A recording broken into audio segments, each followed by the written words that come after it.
que preguntarle a Gerardo, ¿o no? Gerardo de AIH Sí, es bueno sí, para... él es con Putin. Sí. Correcto, podría ser un aporte en ese punto. Vamos. Yo hice una modificación de configuración ahora, pero seguramente van a estar habilitadas para la siguiente sesión, porque ahora no la reconoce. Parece que es donde ya había iniciado la sesión. Sí, puede ser. Pero hice modificaciones ya a la configuración central del Zoom, así que debería eso estar habilitado para la siguiente sesión, esperemos. Perfecto. Esperemos. Bueno, José, vamos a esperar que llegue un poco más de gente, y bueno, falta que llegue Carolina, que es la invitada, para empezar con el conversatorio. Vale.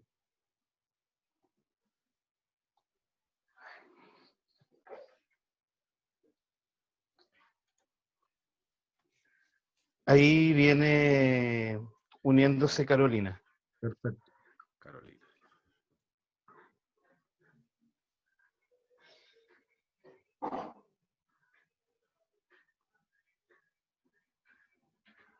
Hola Carolina, ¿cómo estás? Bien, ¿y tú cómo estás? Aquí estamos bien. Te ¿Cómo presento están todos? bien, bien. Bienvenida. Aquí te presento a Hola Yuri y a Julio. Carolina, un gusto. Hola. Bueno, aunque yo estoy como Braulio. Sí, Claro, Nombre así, dice distinto. Braulio, es más de Yuri. alguien se va a confundir, claro. Claro. Claro. Y Yuri es el otro panelista de la sesión de hoy día. Sí, me acuerdo que era el otro panelista. Claro, claro.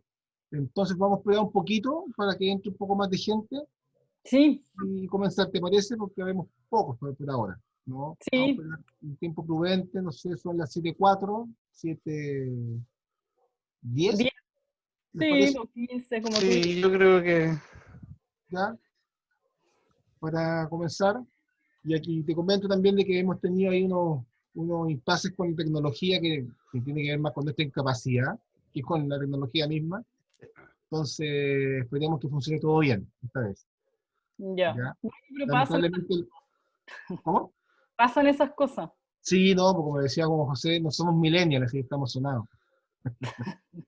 No, si una tiene que ir acostumbrándose, o sea, como que aprende sobre la marcha. Claro, Error. claro. Exacto. Así que así Sí, vamos todas las personas, no claro. algo tan... La vez ¿Te pasada se me cortaste el pelo? activaron. Sí, hace poco me hice una trasquilada completa. Sí, te había visto más pelucón en alguna reunión de la CHIF. Sí, estaba así como más con barba pero como empezó el calor, dije, no, ya, chao. Fue para Y afuera eso que nomás. está ahí en Valpo, porque acá está satánico en Santiago. No me muero. O sea, por lo menos aquí hay brisa. Sí, me ustedes tienen imagino cómo brisa. está por allá. No. No, o sea, hoy día está rico, ayer también, pero hay unos días que han estado así como aplastantes. Ay, qué horror. Bueno, yo vivo en Placilla, que soy fuera de Valparaíso, en la parte de arriba, hacia atrás, por decirlo, y aquí cuando hace calor es rudo, ¿Es rudo? sí, es aplastante también. Pesado. Hay horas en que no puedes hacer nada. No. Es Claro, horrible. como que se te da vuelta el día o se te fracciona, porque en la noche puedes hacer cosas, Claro, concentrarte, está fresquito, pero al mediodía, o sea, hasta como no, las 4 de imposible. la tarde, 5 de la Sí, tarde, es sí, horrible. aplastante, sí, aplastante. ¿Y ustedes se Entonces, juntan siempre? ¿Esta iniciativa 18 de octubre es un cabildo? bueno, surge desde Cabildo, surge también desde como fragmentos de varios grupos que estaban un poco desperdigados, ¿no? Con Yuri nos conocemos de otras iniciativas, de otras, digamos, orgánicas con que participamos hace años atrás, la mancomunal, ¿no? Que eso fue como el 2005, debe haber sido eso, ¿no, Yuri? Más o menos, El claro. 2003 incluso puede haber sido, de esos rato. Y ahora nos hemos El ido centro del reencontrando en este pensamiento proceso. crítico también. Claro, en el CEPAC también. El Y ahora nos hemos CEPAC, ido claro. reencontrando en esta coyuntura, porque es como buscándose ahí cómo poder activar cosas. Claro. Y esta iniciativa se arma en Santiago en primera instancia y Yuri la instala aquí en Valparaíso y empieza a convocarnos y estamos recién empezando, ¿no? Ah, pero una buena iniciativa. ¿A usted no le molesta si compartimos? Porque yo estoy metida en un laboratorio constituyente de la Ya, Chile. dale. Entonces, ahí les gusta compartir todas las actividades, pues. Si no les No, molesta, esta la podemos compartir en la página y la próxima también, por supuesto. Donde va a No, estar la sí, Tania. Adelante. sí, no, encantado, encantado. Y viceversa, ¿no? También podemos nosotros empezar a compartir. Tenemos un Facebook, por ejemplo, he hecho una página de Facebook, pero que todavía hay que habilitar, o sea, está habilitada, pero hay que llenarle contenido, así que eso nos puede servir. Claro, Hasta sí, ahora hay dos fotos. porque una no está acostumbrada a estas cosas, pues, pero ahora todos por ahí. Es Claro, otra forma claro. de relacionarse. Yo veo a mi hijo y me asombra. Sí, impresionante, claro. Sí, po. Ellos tienen una relación más directa con toda esta tecnología nueva. Es que lo veo que sufre poco, que se junta con los amigos Eh, en línea y es feliz. Ya, qué bueno. Chicos, Ya, tenemos 3 personas esperándonos. ya, Sebastián, Javier León, Nace el Futuro, me imagino que es una agrupación. sí, claro. Así que para que empecemos a saludar, Vamos. El ingreso. a recibir. Ya, dale. Ya, muchachos. Bien.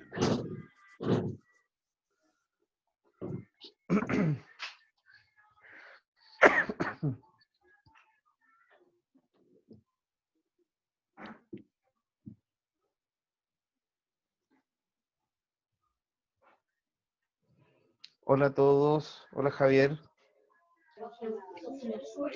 ¿Cómo está, profesor? Estimado, qué gusto verlo. ¿Tanto Aquí tiempo? llegué hace 20 minutos al departamento. Ah, mira.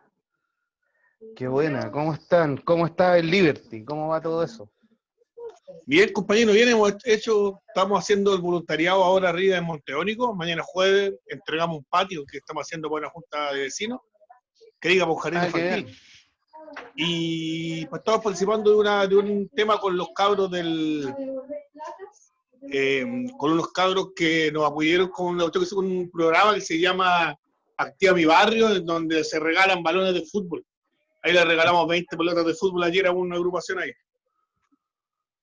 Ah, qué bien, qué buena. Así que estamos Viene en esa, llegando. básicamente. Qué buena. Conversemos, juntémonos. Mira, aquí ya vamos, estamos a punto de partir. Viene llegando más gente. Dale. Ya, dale. A ver, esta empezaba a las 7, ¿cierto? Sí, estamos en el Sí. proceso de crear gente ahora. Y se integre Perfecto. para dar paso a la Están integrándose conversación. personas.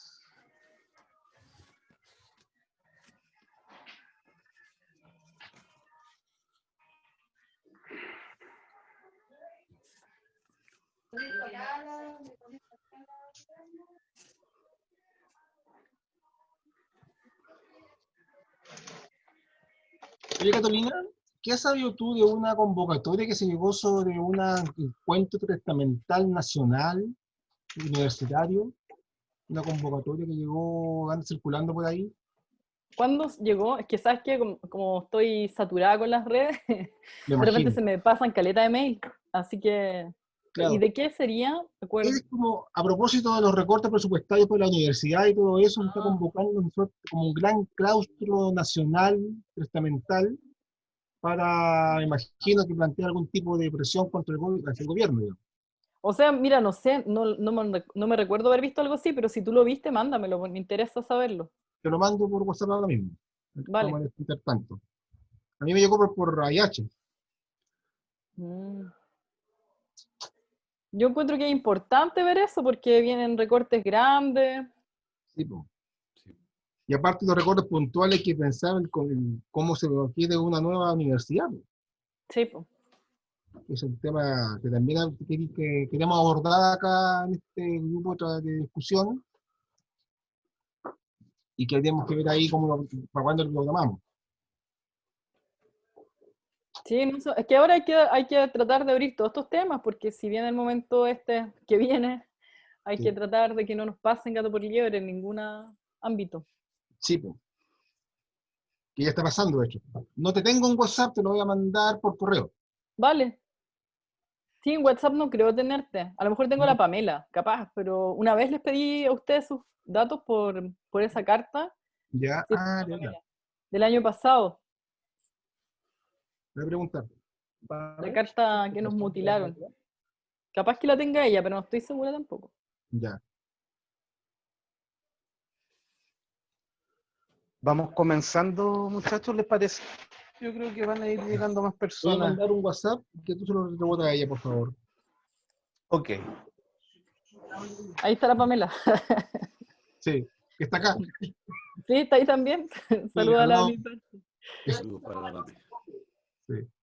Que está acá, allá, que hay otro escritorio, y está escuchando para no acoplarse. Ah. Oye, en la Chief, esa discusión que iniciamos del tema de la investigación en filosofía, las condiciones, Ah, de veras. la vamos a Ujú. continuar. En eso quedamos, así Ya, que ahora de en el veras. verano ojalá que podamos armar otro foro Ya. y ahí Bueno, buscar como más personas que quieran hablar del tema. Pues igual es un tema que también hay que abrir, pues, si las condiciones ahí sí, pues. por las cuales a una la evalúan son horribles. Está ahí terrible. Sí, pues a mí me Ya, evalúan peor todavía. Ahora que hay abogados aquí, parece, esas condiciones son peor aún. El grupo de estudios de la NIT de Ciencias Jurídicas y Política es terrorífico. terrorífico. Sí, te miden con escala de citación. Oh, qué horror, Uy, qué horror. complicado. Eso es una locura. Hay que ver cómo sacárselo de encima. ¿Sí? Sí. Sí. Ya, bueno, comencemos. Ya, pues. ¿Sí? Ok, ¿Estamos? Ok. Bien. vamos adelante. ¿Ya está grabando, Yuri? De Por hace acá se está rato. grabando, ¿no? Por acá se está Ah, se ha grabando. grabado todo esto. Sí. Sí, por si acaso. Sí, después se edita, Bueno, después se edita. después de ahí, no hay drama, no hay drama. Bien, bueno, saludarlo a todos y a todas los presentes virtualmente, ¿no? Este sería nuestro segundo conversatorio de esta convocatoria constituyente de la quinta región de Valparaíso, ¿no? Y que está en sintonía con otras convocatorias similares que se están haciendo en otras partes del país, ¿no? Por lo menos Santiago y Concepción, cuya idea es principalmente poder establecer discusiones, conversaciones, ¿no? Lo más amplias posibles en torno a la cuestión constituyente, que es el tema que de alguna manera está instalado en la coyuntura actual del país y que tiene muchas aristas, ¿no? Entonces, de alguna manera, si bien sabemos que hay varias instancias en donde estas cosas están también aconteciendo, ¿no? A nivel en todo el país, en todos los rincones, ¿no? Acá en Valparaíso hay varias instancias. Nos parecía que uno podía aportar desde ciertos ángulos, ciertas miradas o perspectivas que nos parecen, ¿no? Como diagnóstico preliminar por lo menos, que han sido menos abordadas, ¿no? Con respecto a la cuestión constituyente, ¿no? La semana pasada, el sábado pasado, tuvimos una conversación con Marcela Mandiola y Lucy Emilio Solís en torno al tema de la economía de género, ¿no? De alguna manera quería instalar esa discusión, instalar algunos elementos muy provisorios por lo pronto también, ¿no? En torno a ese tema, la economía como un elemento fundamental que también tiene que estar de alguna manera puesto en juego en una nueva constitución, y desde la dimensión del género, que es un tema que también tiene que atravesar toda la discusión de alguna forma. Y ahora la convocatoria es a discutir, a conversar, ¿no? En torno al tema de qué tipo de constitución estamos hablando, ¿no? Porque cuando se habla de lo que hemos nosotros visto o percibido, es que se suele hablar más bien de una suerte como, se dice por ahí, en un listado, ¿no? De demandas, de peticiones, de aspiraciones, que se quieren que estén en la Constitución, ¿no?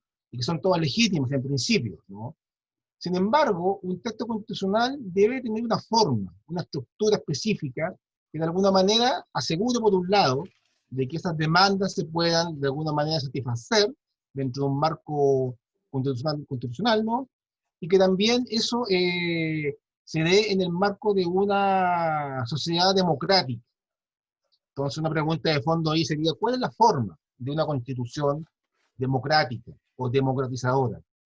¿No? Más que los contenidos mismos, ¿no? ¿Cuál es la forma que debería tener? ¿No? Y ahí, bueno, hemos invitado a dos panelistas que de alguna manera nos van a acompañar en esta conversación. Carolina Bruna, ella es filósofa política, que trabaja en la Universidad de Chile, en la Facultad de Derecho, ¿no? Ella también se ha dedicado a conversar, a discutir de estos temas, también ha hecho lo que podríamos llamar activismo social, ¿no? En todo este largo proceso que va desde octubre del 2019 a la fecha, ¿no? Y todas las circunstancias que han pasado. Es una académica destacada, ¿no? Ella se ha dedicado a pensar el tema del derecho, la filosofía, ¿no? Y la dimensión política que se cruza ahí. Por lo tanto, tiene una opinión sobre el tema que nos interesaría poder escucharle, poder de alguna manera ponerla en discusión. Y nos acompaña también Julio Maximiliano Prich, que es también abogado, él, ¿no? O sea, no también, él es abogado, porque Carolina es filósofa, política, ¿no?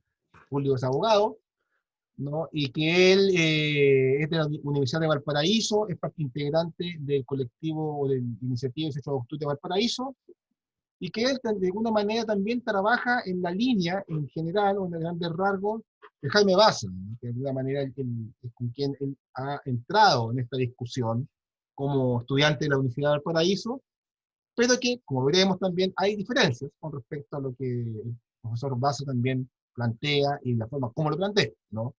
Entonces, de alguna manera, la idea es mostrar, digamos, aquí un primer acercamiento a esta temática y partir preguntando, ¿no? Te dan una pregunta y a partir de ahí les dejaría, digamos, la voz a los panelistas, que es la pregunta que instala al inicio, ¿no? ¿Cuál sería la forma de una constitución democrática y democratizadora? Y vamos a dar la palabra primero que todo a Catalina Bruna para que ella nos dé su apreciación y después pasaremos a Julio para que él nos dé también su punto de vista. Carolina, adelante, por favor.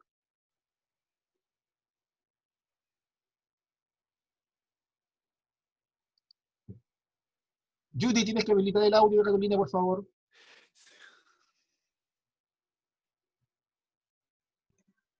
Ahí está. Gracias, Sí, ahí sí. está. Yo no sabía por qué no me Perdón. podía silenciar. Sí. No, Vale. no importa, no pasa nada. Muchas gracias por darme voz. Bueno, a veces me pasa que me pongo un poco nerviosa en cómo abordar estos temas, bueno, fundamentalmente porque, como bien decía Braulio, yo no soy abogada, por lo tanto hay algunos tecnicismos que se me escapan. Pero como trabajo en una facultad de Derecho hace mucho tiempo, una sufre, no sé cómo decirlo, pero no es que uno se asimile, pero sí aprende mucho del vocabulario jurídico, y eso también es valorable.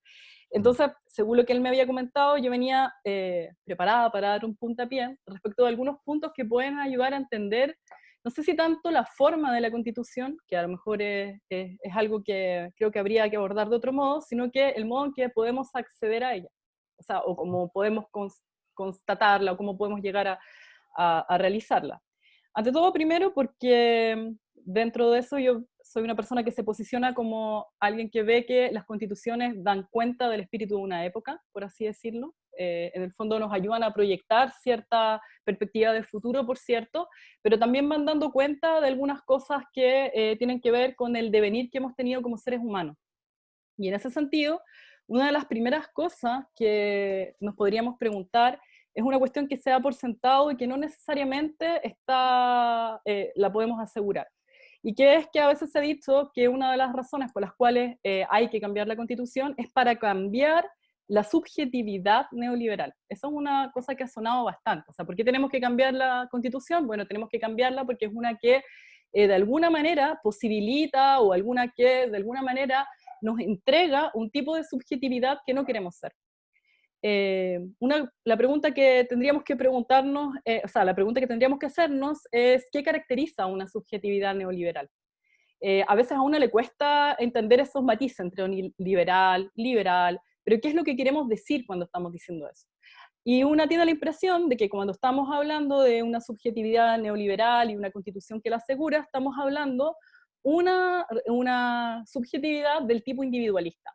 O sea, una subjetividad respecto de la cual hemos tenido una idea de libertad que nos invita inmediatamente a pensar el individualismo, por una parte, y por otra parte nos invita a pensar un modo en que nos relacionamos sin poner tanto énfasis en las relaciones que establecemos, sino más bien, por así decirlo, en el polo individual que somos. Es decir, como un poco diseminadas, como un poco polarizadas, ¿verdad?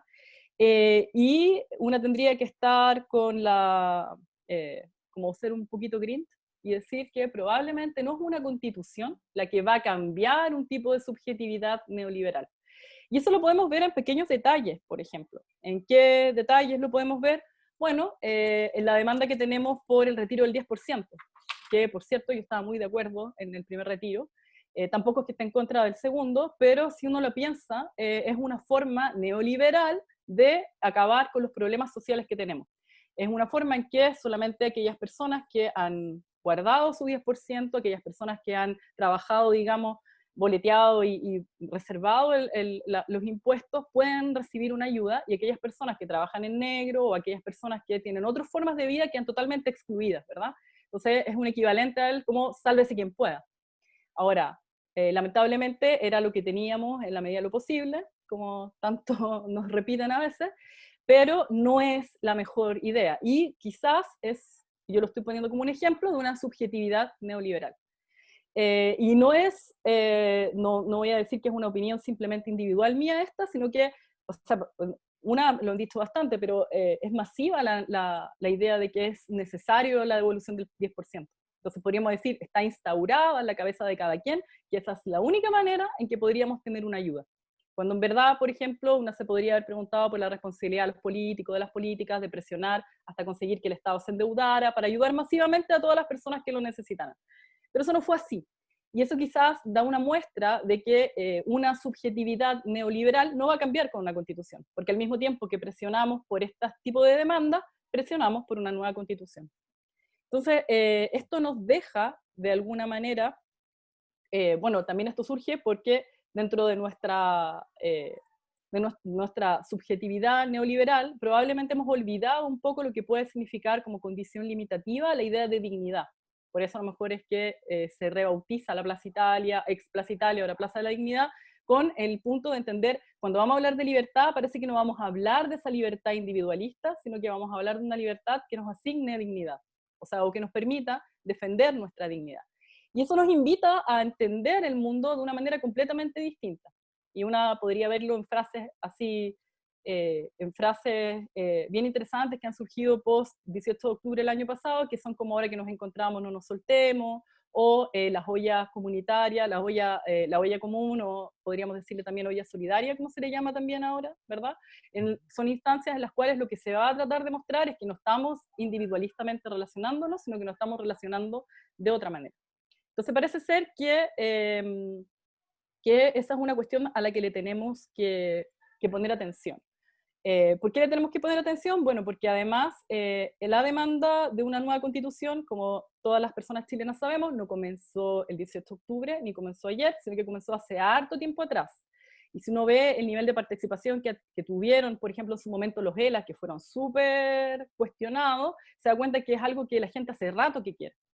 Y que a lo mejor hacía falta para poder empezar a darle más motor, probablemente que nos encontráramos, probablemente que se dejara de vivir una vida polarizada. Yo sé que Santiago no es Chile, por lo tanto una puede decir, desde Santiago el mea culpa que se puede hacer, en Santiago casi no hay barrios, casi no hay personas que se relacionen con su entorno de manera tan como cuando yo era chica, yo siempre lo digo de esa manera, como vecindario.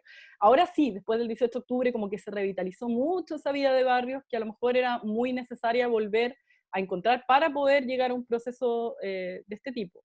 Por otra parte, lo que tendríamos que decir es que no necesariamente lo que pasa con los movimientos sociales, con lo que pasa el 15 de noviembre del año pasado, con el Acuerdo por la Paz y la nueva Constitución, son cuestiones plenamente relacionadas. O sea, no que tengamos una nueva Constitución va a acabar con todos los problemas sociales que tenemos. O sea, igual eso también es una cosa que no hay que olvidarlo, y que por eso mismo van un poco separadas, pero no polarizadas, para ponerlo con el lenguaje neoliberal. Pero aún así, aunque no sean cuestiones que van muy de la mano, podríamos preguntarnos también si este proceso que se acelera, por así decirlo, con los acuerdos del 15 de noviembre es un proceso que haya que rechazar plenamente. Porque uno podría decir, bueno, uno puede ponerle en duda la legitimidad, puede ponerle en duda, por ejemplo, que se haya hecho en un momento en que había violencia, en un momento en que se necesitaba también otro tipo de acciones, y no obstante ello, igual es un punto de partida. Y es un punto de partida que en verdad no sería correcto o sería desaprovechar la oportunidad, por decirlo de alguna manera. Es desaprovechar la oportunidad, no hacerse parte de un proceso, porque ahora viene como toda la responsabilidad que tenemos en cuanto a personas que yo supongo, como no es la Constitución la que tiene que cambiar esta forma de ser, esta subjetividad neoliberal, sino que es la misma gente la que se va dando cuenta que esta forma de ser neoliberal no nos permite disfrutar nuestra vida de seres humanos, básicamente, o más que disfrutar, de poder vivirla plenamente en las relaciones que establecemos. Entonces, en ese sentido, habría que pensar que lo que se va dando desde el 15 de noviembre en adelante es algo que se quiere aprovechar, que se tiene que aprovechar. No está entregado de las maneras ideales, por lo tanto, a la larga podría tener los mismos problemas de legitimidad que la Constitución del 80. Problemas de legitimidad que vienen por el mecanismo que se utiliza para poder realizar la convención constituyente, también y ahí yo tengo una crítica un poco, es moderada, pero es una crítica a mis colegas que firmaron o sea, con mucho énfasis y amor la carta incitando a darse cuenta que había que confiar en este acuerdo. Yo creo que es un buen punto de partida, pero es algo respecto del cual hay que permanecer con cierto escepticismo, que hay que mantener atentos y atentas, y que yo creo que es lo que la mayoría de la gente en verdad está haciendo. Porque no es tan accesorio el nombre que tiene digamos, el mecanismo por el cual se va a redactar una nueva constitución. Yo estoy de acuerdo que a la larga podría ser una convención constituyente mejor o igual que una asamblea constituyente, pero eso está en el camino, por verse. O sea, es ver cómo está constituida, ver cómo se escogen las personas que van a participar, ver el mecanismo de representación que tenemos de por medio. Y lamentablemente la representación, la democracia, el mecanismo de representación democrática está en crisis. No es un mecanismo respecto del cual confiemos, no es un mecanismo respecto del cual podamos dar cuenta de que se sale de la subjetividad neoliberal. Muy por el contrario, nace en el contexto de las mismas paradojas que fundan la subjetividad neoliberal, hay varios textos, y ahí uno le sale lo pedante o lo pesado, hay varios textos que indagan en algún momento de cómo el Estado moderno tiene un origen en el derecho civil, es decir, en una forma de relación entre civiles, entre gente particular, entre gente individual, y no en la relación misma, digamos, que establecemos, es que los términos son siempre controvertidos, comunidad, sociedad, como le queramos decir, pero un lazo un poco más firme que el contrato, digamos, básicamente. Y en ese sentido, el mecanismo que nosotros que mantenemos para la Convención Constituyente es un mecanismo que no sale de esa misma lógica, se mantiene dentro de lo que es una estructura neoliberal. A mí me gustan mucho los modernos, por lo tanto, cuando hago clases hablo mucho de estas cosas y lo veo como un origen de toda esta cuestión. Y me gusta comentarle a mis estudiantes, porque tienen más sensibilidad con este tema, que así como hay que hacer ese trabajo interno, que es ir en contra de esta mentalidad patriarcal, uno tiene que hacer el mismo trabajo respecto de esta mentalidad neoliberal, porque sin querer pensamos en ella. Yo por eso daba el ejemplo de la evolución del 10%, porque ese ejemplo nos muestra algo respecto a lo cual tenemos simpatía, muchas personas, respecto a lo cual hay un simbolismo muy fuerte, porque las AFP han sido en el fondo una estafa para la mayoría de las chilenas y chilenos, porque uno mete la plata ahí para saber que va a ser pobre en la vejez. Entonces todo ese tipo de cosas nos va mostrando que igual tenemos esa mente neoliberal que nos hace pensar de esa manera sin que tengamos plena conciencia.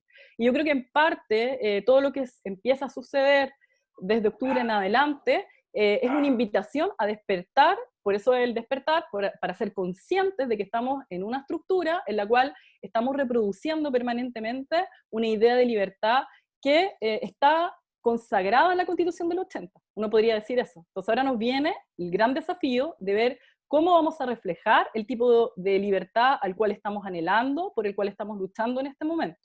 Y ese tipo de libertad que se asegure, o con dignidad, digamos, o que se asegure en todas las demandas sociales, además, que como digo, son casi como que van de la mano con esto, se van a ver reflejadas si es que se logra abrir un poco lo que va a ser la Convención Constituyente, se logra abrir, digo, porque Ahora vienen instancias en las que se podría arreglar lo que no se tuvo en cuenta ni para el 15 de noviembre ni con la mesa técnica, que es cómo va a haber una relación con la ciudadanía, ¿verdad? Cómo va a haber una relación con los movimientos sociales, cómo va a haber una relación con los cabildos, cómo va a haber una relación con las personas que están interesadas en participar o que están muy interesadas en participar, pero que no van a tener un lugar porque los mecanismos de representación van a ser bastante equivalentes, al parecer, a los que tenemos, a los que ya conocemos. Entonces ahí hay un punto donde se puede presionar para tratar de quizás no tener el ideal de las cosas que uno quiere, pero para tratar de arreglar algo que en verdad no viene, no viene de buena manera y que igual va a ser importante poner atención. Porque las preguntas que se vienen son preguntas que nos importan mucho. Por ejemplo, que de alguna manera yo creo que en la introducción de Braulio hacía alguna indicación hacia eso, el tipo de Estado que queremos ser. El tipo de relación que va a haber o el tipo de administración gubernamental. ¿Cómo vamos a distribuir el poder en un país tan largo, con situaciones tan distintas, en las cuales no puede quedar privilegiada solamente la región central, ¿verdad? Si bien Valparaíso no es Santiago, Valparaíso y Santiago tienen una situación privilegiada respecto de lo que es el norte, respecto de lo que es el sur. Un poco más, yo siempre digo que el norte es lo que hemos dejado menos privilegiado, y siempre molesto a mis amistades de que los congresos los hacemos en el sur y casi nunca en el norte. Eso es una cosa bien fea, ¿no? O sea, ¿por qué hacemos todo en el sur y no nos vamos al norte, donde también hay filosofía, donde también hay derecho, donde también hay otros espacios donde ocupar y hacerse, digamos, parte de ello? Entonces creo que ese tipo de debates que van a venir ahora son debates súper relevantes, porque en el fondo son donde podemos hacer un cambio realmente a una mentalidad neoliberal. ¿Cómo vamos a dejar consagrado eso? ¿Cómo vamos a dejar consagrado el tema del poder? El tema, por ejemplo, mucha gente ahora anda preocupada del medio ambiente. Me tocó estar en una mesa de medio ambiente y yo creo que coincidíamos, varias de las personas que estábamos ahí, incluidas abogadas, éramos dos personas de filosofía, pero en general eran todas del mundo jurídico, en que es muy relevante cómo se administra el poder, porque está, o sea, los lugares donde donde hay mayor preocupación por el medio ambiente, bueno, donde la gente quiere su entorno, ¿verdad? Lo mismo pasa con el tema del barrio, y lo mismo pasa con todas estas formas en que nos podrían hacer entrar en una forma totalmente distinta a la que tenemos. Porque como decía, el mecanismo parece ser un mecanismo que no nos asegura la participación que anhelamos. O sea, la participación que se anhela para una convención constituyente es la participación de que no solamente estén las personas letradas, digamos, no solamente estén las personas que parece que saben, hablándole a las personas que están por abajo del saber cómo se deben hacer las cosas, sino que también aparezcan todas esas necesidades y todas esas experiencias de vida que también son algo relevante para una constitución nueva.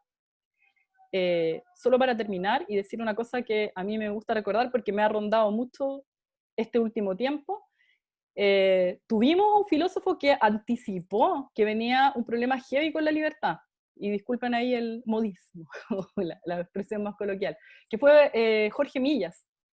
A veces tendemos a no recordarlo, pero el Diego le dejaron hacer un discurso en el ahora Teatro Monumental, ¿verdad?, en el Caupolicán, contra el plebiscito de la Constitución del 80, mostrando que era un proceso autoritario, que no era un proceso democrático, que no se esperaba eso, pero además él en muchos lugares habló de que no podíamos rendirnos a una libertad meramente positiva, es decir, a una libertad meramente individualista. Y él hizo mucho trabajo respecto de criticar el tipo de libertad hayekiana, por ejemplo, que le preparó un texto para ir en contra de él, y a veces es bueno buscar en nuestra historia de cuándo perdimos esa visión de libertad que no era individualista. Hubo un momento que parece que Chile la tuvo. Entonces, busquémosla y encontremos también esos antecedentes que tenemos de que no siempre hemos tenido este tipo de mente tan neoliberal como la que parece aflorar en detallitos. Eso por ahora. Muchas gracias, Catalina. Bien, entonces ahora le vamos a dar el paso a Julio para que él nos muestre su mirada y después hacer ahí unos cruces posibles dentro de la conversación, y obviamente también dejaremos la palabra para las y los asistentes si quieren intervenir, hacer algún tipo de apreciación, pregunta o lo que fuera. Adelante, Julio. Gracias, Braulio. Y voy a reestructurar lo que pensaba decir a partir de las palabras de Carolina, porque creo que así podemos hacer una articulación interesante. Y creo que justamente esa es la motivación de la iniciativa 18 de octubre de Valparaíso, ser una instancia de articulación. Porque en ese mismo desde la perspectiva de la sensibilidad neoliberal, está la tendencia de ir por caminos paralelos. Con caminos paralelos no se puede tejer. Tenemos que intercruzar las hebras para poder rearmar el tejido social. Y este tejido social tiene su parte intelectual, tiene su parte de las fuerzas físicas y tiene su parte cultural, artística. Y por lo tanto hay que colaborar en todos esos ámbitos. A ver, y un poquito de historia. Fantástico. Y tal como decía Carolina, la comprensión moderna del derecho y del derecho público, de lo que podríamos llamar el derecho constitucional, está basada en esta concepción del derecho civil que nace en Roma. Y es importante señalar esto porque el derecho civil no es el derecho de los ciudadanos de Roma, es el derecho de los caballeros de Roma, de los... se me va el nombre, pero eran las familias patricias. ¿Ya? Y por lo tanto, eso tenía una distinción fundamental. Era el derecho que regulaba primero a los paterfamilias. No regulaba a sus mujeres ni a sus hijos, y mucho menos a la gran cantidad de esclavos que había en esa época. Por lo tanto, es un derecho entendido como una relación entre señores iguales, y el señor muy parecido a como lo entiende Hegel, un señor muy autónomo, y que por supuesto es el epítome del hombre moderno que ha estado detrás de todo la construcción de la filosofía moderna. Entonces, es súper importante encontrar ese punto. Y si también hacemos una revisión respecto a esto de la sensibilidad no neoliberal, esta libertad colectiva, esta sensación de que yo soy libre en la medida en que soy libre contigo. Bueno, tenemos, por ejemplo, el famoso concepto del quilombo. En Argentina se dio esto de que los esclavos se escapaban. Pero si cuando un esclavo se escapaba, moría. Pero si escapaban varios, podían sobrevivir. Y un quilombo era un grupo de esclavos, de afrodescendientes, que se escapaban a la pampa y organizaban sus comunas. De difícil acceso, finalmente podían pervivir autónomamente, pero el concepto estaba claro, no podían estar solos. La liberación de la esclavitud no se da individual, es colectiva, necesariamente. Porque la esclavitud también tiene su faz ideológica. Y la ideología está funcionando justamente en la subjetividad. Entonces, cuando nos preguntamos, y así lo plantea Carolina, la posibilidad de que la Constitución pueda tener algún efecto sobre la subjetividad neoliberal que se ha impuesto en Chile, me parece que esto de las ollas comunes surge como parte de nuestra historia. Yo soy hijo de personas que nacieron en la época de la crisis del 30. Y sé que ellos conocieron personas que vivieron y se sobrevivieron gracias a las ollas comunes. Las ollas comunes las crearon los obreros chilenos cuando cayó Wall Street, y Chile fue el país más impactado económicamente en el planeta Tierra respecto a esa primera recesión, ¿no? Entonces, yo creo que eso está dentro del tejido social y hay que vincular que ese pueblo que se organizó en esas ollas comunes del año 30, finalmente llega al poder a través del Frente Popular. Y ese pueblo, las ollas comunes, esas ollas comunes tienen que ver con gobernar es educar. Tiene que ver con todo el tejido social que llega hasta la Constitución, hasta la creación del gobierno de la Unión Popular en el año 70. Hay una eclosión, hay un arco histórico directo de crecimiento del tejido social. Y eso, en términos nietzscheanos, es una manifestación de las fuerzas activas. Pero estas fuerzas activas fueron violentamente impactadas por el golpe de Estado, que fue una reacción. Las fuerzas reactivas, que veían perder en menos de medio siglo lo que habían logrado quitarle al Estado desde la época de Balmaceda, necesitaban recurrir no solamente a la fuerza. Por eso que no bastaba con hacer el golpe, sacar el marxismo y entregarle el gobierno a la democracia cristiana, como había soñado quizás más de algún dirigente en esa época. No, había que crear algo nuevo. Y eso que se creó es un poder, una forma de poder. Entonces, lo que yo creo que está en juego con esta nueva constitución es la constitución de un poder nuevo. En ese sentido, estructuración.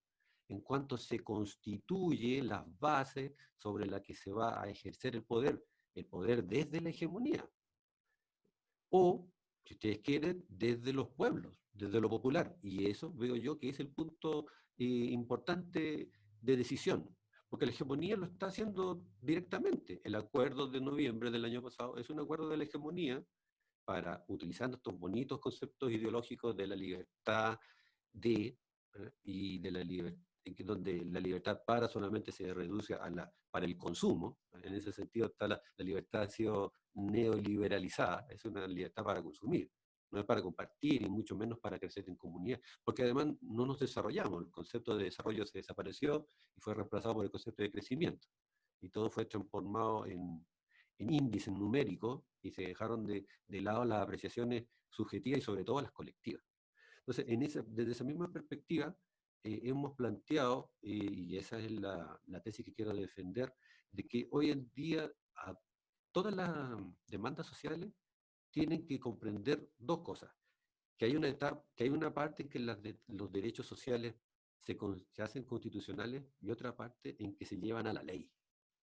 Entonces, es la ley la que termina regulando el ejercicio de los derechos sociales. Por lo tanto, que los derechos sociales estén consagrados en la Constitución, que es lo que nos quiere ofrecer la ideología hegemónica, eso siempre va a ser insuficiente. Porque como siempre les recuerdo a las personas que están vinculadas con el derecho, los profesores de derecho constitucional estaban felices porque en el año 80 la Constitución había creado un aparato tan maravilloso que se llamaba recurso de el famoso amparo. Es que la palabra está bien mal puesta. El recurso de amparo permitía que uno solicitara que alguien que estaba arrestado pudiera ir ante el tribunal para saber su estado, para saber las condiciones en que estaba, para saber por qué había sido arrestado. Y esos recursos de amparo se negaron en Chile desde el año 80 hasta el año 90. Y estaban en la Constitución. Además de la maravillosa declaración de que los órganos del Estado están al servicio de la persona humana. Y sin embargo, los sistemas de represión y los sistemas de tortura siguieron vigentes, pese a que estaba garantizado en la Constitución. Por lo tanto, es muy importante notar esa diferenciación. La declaración es un lugar, es una enunciación engañosa, porque no sirve de nada en el ámbito político. La declaración solo sirve para calmar, de alguna manera bajar la intensidad de la fuerza, de la potencia del pueblo, y desde esa perspectiva la declaración puede funcionar como una forma de narcótico. Necesitamos una articulación, no necesitamos más declaraciones. Desde esa perspectiva creo que hay que pensar en una constitución que nos ofrezca un puñado claro de principios que estén a disposición de todos los ciudadanos, porque están redactados de una manera no tecnocrática, de manera que cualquier persona que sepa leer y escribir pueda entender cuáles son sus derechos ante el Estado. Y además de esa etapa de la Constitución que es para defendernos del Estado, debemos instalar una Constitución que nos permita a nosotros como comunidad utilizar al Estado. Por ejemplo, hay que incorporar definitivamente el hecho de que el poder constituyente no se reduce a marcar una línea en un referendo constitucional o en una elección popular. También podemos sacar la línea, es decir, hay que revocar el mando. Se tiene que revocar el mando de todos los cargos públicos, y eso debe estar en la Constitución.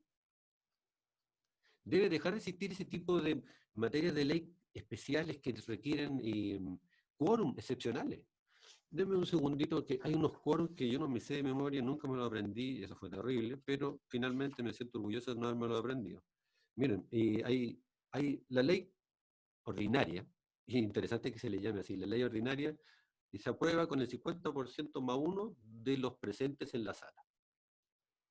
Sin embargo, ya la de quórum calificado exige que vote a favor el 50% más uno de todos los que están en ejercicio. Ahí cambia absolutamente la proporción, porque se mide y se calcula acerca de todos los diputados y senadores en ejercicio, en un país donde los diputados y senadores en su gran mayoría no asisten a todas las sesiones. Diputados y senadores que asisten a algunas sesiones y se quedan fuera de la sesión. Y ahí el elector que votó por alguien que prometió algo, un proyecto, etcétera, cuando esa persona se queda fuera y no vota, o cuando entra y vota en contra, el elector no tiene su poder constituyente disponible para revocar el mando, para revocar el cargo. Desde esa perspectiva, imagínense, hay unas leyes que exigen el 60% del total de los senadores y diputados en ejercicio. Si es así, ¿cómo se va a poder establecer en forma efectiva la regulación de los derechos sociales cuando debemos entender que lo vamos a establecer con una ley y en unos pocos años vamos a ver los defectos y tenemos que perfeccionar el sistema. Tenemos que volver a votar una ley que modifica la anterior para perfeccionarla, pero vamos a tener que juntar de nuevo el 60% de todos los señores en ejercicio. Desde esa perspectiva, esta democracia protegida de la cual tanto se ha hablado, no solamente protege al país de perder como norte la moral cristiana, o de perder como norte la cultura occidental moderna, sino que también protege a la Constitución del pueblo. Porque en el fondo está protegiendo a la hegemonía que estructura la Constitución. Por eso quiero terminar diciendo que lo fundamental es que la Constitución, más que estar ofreciéndonos nuevas ilusiones, nos permita nuevas posibilidades, y no posibilidades individuales o neoliberales, sino que posibilidades colectivas. Y para ello debemos trabajar. Gracias, Braulio. Vale, muchas gracias. Bien, bueno, interesantes los puntos de vista, que hay varios cruces ahí que me parecen que son relevantes, ¿no? Y instalar para ver cómo podemos establecer ahí algún alineamiento. Una pregunta, ¿no? Con todo lo que se ha dicho, ¿no? ¿Cómo consagrar no una democracia formal, simplemente desde una constitución, sino las relaciones democráticas al interior de la discusión de la constitución, ¿no? ¿Por qué lo digo así, no? Porque, como decía Carolina, claro, la constitución no va a cambiar la subjetividad de las personas. Sin embargo, la Constitución del 80 consagra un tipo de individuo que se constituye, que es el piso para que se constituya la subjetividad neoliberal. Evidentemente, en un contexto de dictadura, donde había una represión muy intensa y fuerte, ¿no? Y que había todo un aparataje mediático, social incluso, podría decir, del Estado para poder construir ese individuo neoliberal y ese sujeto neoliberal que al final se hace hegemónico, ¿no? Entonces la pregunta, para mí tendría sentido desde esa perspectiva, ¿no? ¿Cuáles serían esos principios, la forma en que se podría considerar ya no una mera democracia formal de votos, sino cómo asegurar, consagrar desde lo constitucional que hayan relaciones democráticas? Y esto también lo llevaría también a cómo se podría establecer entonces, o de qué forma ustedes ven, ¿no? Esta relación entre la ciudadanía, lo que se llama la sociedad civil, ¿no? Con el Estado, ¿no? Como una forma que para mí, y ahí también traigo una hipótesis, todo Estado, más allá de lo democrático que pueda ser, siempre es una estructura despótica, ¿no? Es decir, que va a ejercer su poder de manera violenta cuando se ve amenazado, por muy democrático que sea el Estado. Al verse amenazado siempre, su ejercicio es despótico, ¿no? O sea, esa tensión, me parece que a mí que es una tensión que habría que tratar de pensarlo también, ¿no? Entonces le daría la palabra a Carolina primero, cómo ve esa perspectiva, o no la ve, no sé, ahí, su punto de vista. Ahí, Yuri, por favor, el audio.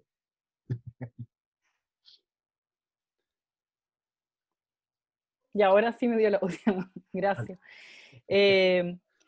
Bueno, aquí hay algunas cuestiones que en mi caso no tengo muy claras cómo se llegan a ejecutar. Yo tengo algunos anhelos, podríamos decir, más que algo más concreto. Y quizás una de las cuestiones que podría una decir, y creo que también va en la línea de lo que estaba diciendo antes mi compañero de conversación, es que uno de los debates que yo creo que va a ser más relevante va a ser el tema de la administración del Estado, cómo se distribuye el poder. Creo que toda la parte gubernamental, que yo sé que a Braulio le va a sonar ahí con Foucault y todo eso, pero es de lo más importante que tenemos que hablar. O sea, ahí se va a ver si realmente vamos a poder asegurar una constitución ecológica, si vamos a poder realmente asegurar una constitución democrática, en los términos que me imagino que tú estás preguntándonos, Braulio, que es más bien cómo puede ser esa democracia no solamente formal, sino que también participación, que a veces participación y democracia más bien no van de la mano.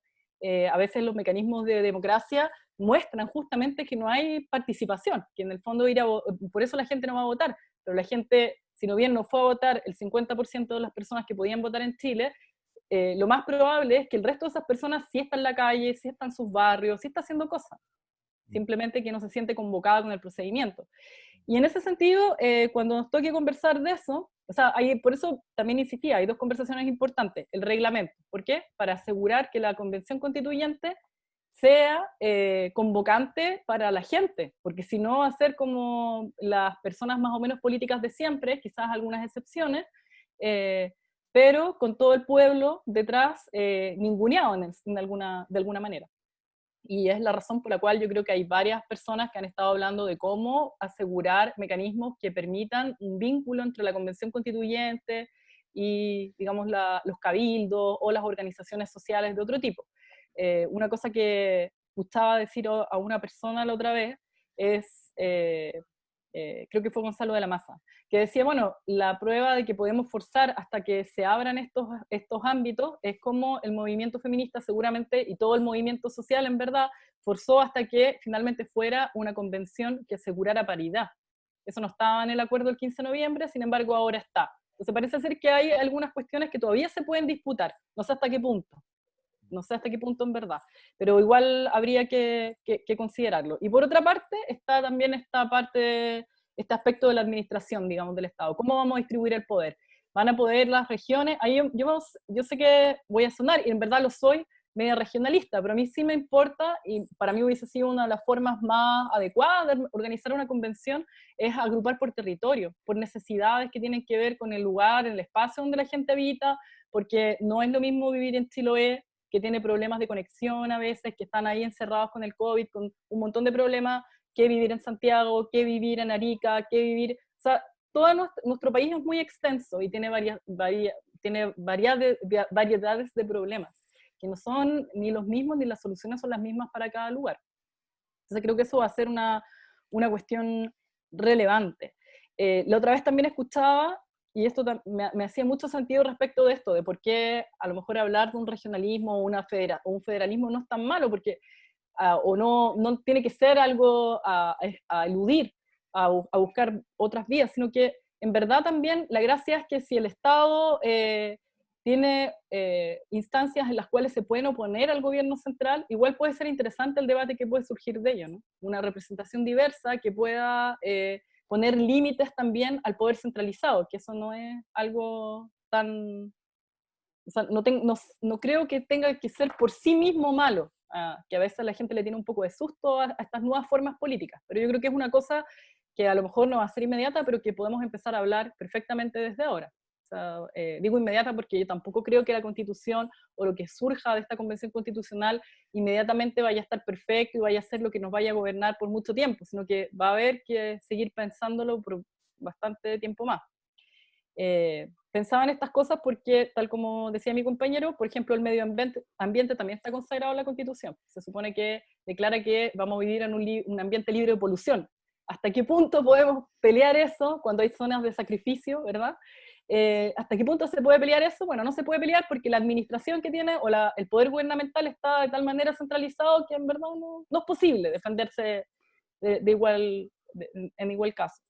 Y por otra parte, también me acordé de otra cuestión que puede ser interesante de ver. La Constitución argentina tiene un artículo que consagra el derecho de resistencia, el artículo 36, y consagra que la gente de a pie, o sea, cualquiera puede defenderse contra cualquier institución, incluso el Estado, que vaya contra la democracia. Entonces ellos lo establecen así. Obviamente también puede tener sus defectos, ahí estamos con algo que decía mi compañero, que al final todo esto requiere quien ejecuta la ley, quien da la ley, quien lleva, digamos, a materialidad la Constitución que declara estas cosas. Pero existe eso, existe esa limitación en esa Constitución, existe la limitación de que...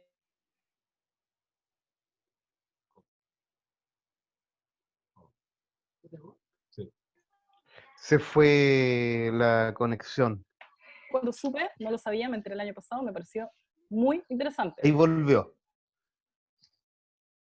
Carolina, lo que pasa es que cuando comenzaste la explicación, la última, De la se Constitución de la pegó la Argentina. transmisión.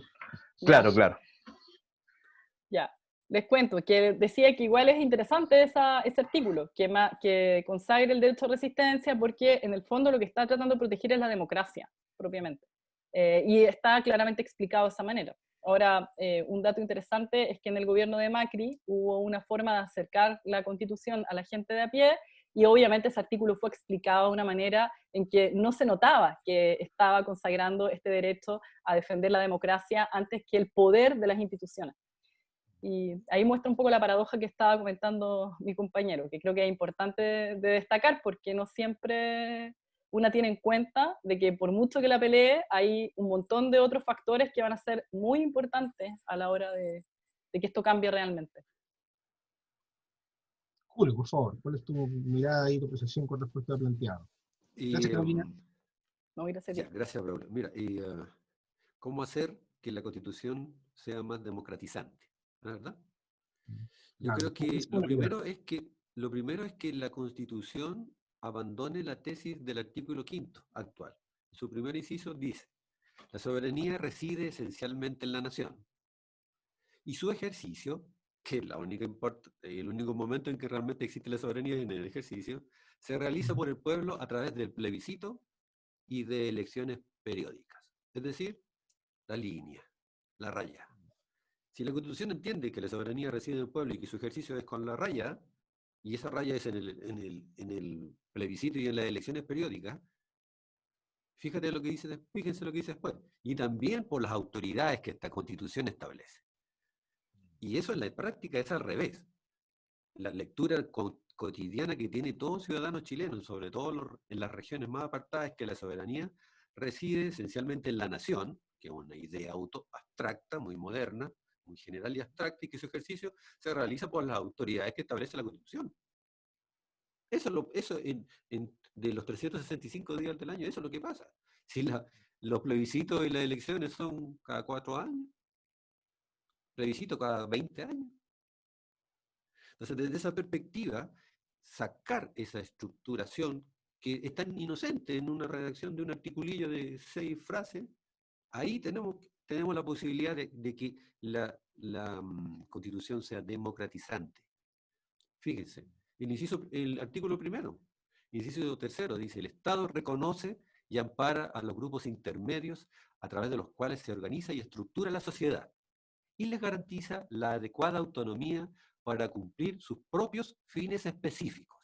Ahí tenemos la subjetividad neoliberal establecida en la Constitución. Porque el Estado reconoce y ampara a los grupos intermedios a través de los cuales se organiza y estructura la sociedad. No se reconoce, el Estado no se reconoce deudor, no se reconoce el mandatario de esos grupos, porque en esos grupos está la sociedad viva, sino que las ampara y lo único que les garantiza es una adecuada autonomía para cumplir sus propios fines específicos. Y esa es la libertad neoliberal de la cual todos estamos omnibulados. Bueno, yo creo que hasta que llegó el COVID, porque cuando la libertad de consumo se vio restringida, empezó a aparecer la necesidad de una libertad de verdad, de una libertad, sobre todo de la libertad de poder tener contacto con los demás, una libertad colectiva. Porque la libertad de entretenerse unas cuantas horas viendo Netflix, entre comillas, esa duró poco. Yo no sé si habrá muchas personas que han estado más de 3 meses consolándose con eso. Pero la pandemia ha demostrado de que la vida es colectiva, y es colectiva, físicamente colectiva. Hay que estar piel con los demás. Si no, la vida se reduce bastante, se convierte prácticamente en una ficción. Entonces, si nosotros tomamos, y hay varios elementos más de ese tipo en la Constitución, podemos reconocer que la Constitución tiene aspectos donde se le quita al poder popular, a la potencia política de los pueblos de Chile, se les niega su poder constituyente, de ser constitutivos del Estado, y se les reduce, y en el fondo se les diluye. Yo creo que finalmente lo que establece esta Constitución, y que nos van a ofrecer los muchachos de la hegemonía, es un poder diluyente, no un poder constituyente. Porque el individualismo es diluyente de todo lo que se puede organizar. Por último, y reiterando también lo que había señalado antes, la Constitución tiene que incorporar, por ejemplo, delitos contra el Estado o contra la nación. La nomenclatura se deberá definir, pero debe ser un delito. Los delitos políticos en Chile no existen. En la práctica no existe. Alguien como el primer mandatario que tenemos hoy en día, no solamente debiera ser revocado su mando, sino que debiera ser condenado. Y una persona que sale de la vida política no puede volver 5 años después. Una persona un congresista que se ha demostrado que votó a favor de una ley que le financió una empresa privada, que fue además la empresa que le mandó el texto de la ley que tenía que proponer en el Congreso. Y esas personas están libres, porque la Constitución establece esa cuestión que sonaba tan bonita en principio, pero que en el fondo también es una trampa. Artículo 61. Los diputados y senadores solo son inviolables por las opiniones que manifiesten y los votos que emitan en el desempeño de sus cargos en sesiones de sala o comisión. Me parece que la palabra solo son inviolables, solo es un regalo, porque en realidad basta con aclarar que son inviolables y no les podemos tocar cuando opinan y cuando votan. Cuando lo lógico es que sean inviolables solo cuando opinan, pero no cuando votan, porque cuando votan están expresando al poder constituyente, una vez más olvidado.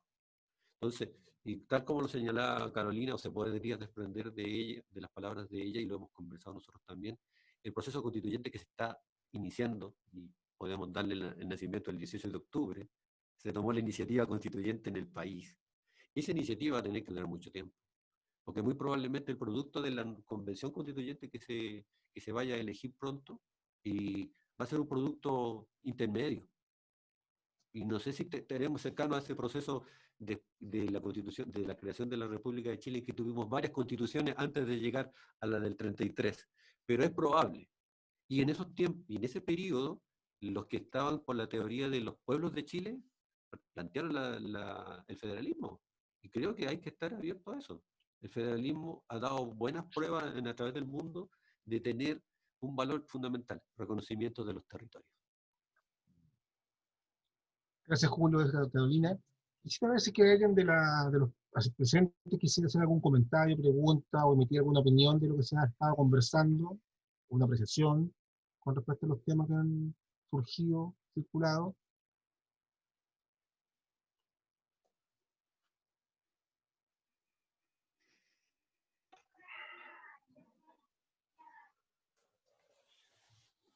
Puede levantar la mano en la pantalla o en el Para función yo darle la palabra. lado. José, por favor, adelante. José. Ahí tiene que dar la palabra. Adelante. Ahí. ¿Me escuchan ahí? Muy bien, José. Sí. Bueno, primero que nada, gracias por las palabras de ambos ponentes. A mí me parecen súper estimulantes como las reflexiones. A mí me queda como... me parece que hay como ideas, fuerzas que quedan ahí como dando vuelta. Me parece que una de ellas es como la idea de los territorios, que parece súper sensata, yo diría que evidente, pero que no se toma como debería, digamos. Y también una idea que es peregrina, que es como curiosa, pero que yo creo que es este camino intermedio, es decir, que esta no va a ser la constitución definitiva, la constitución que queremos.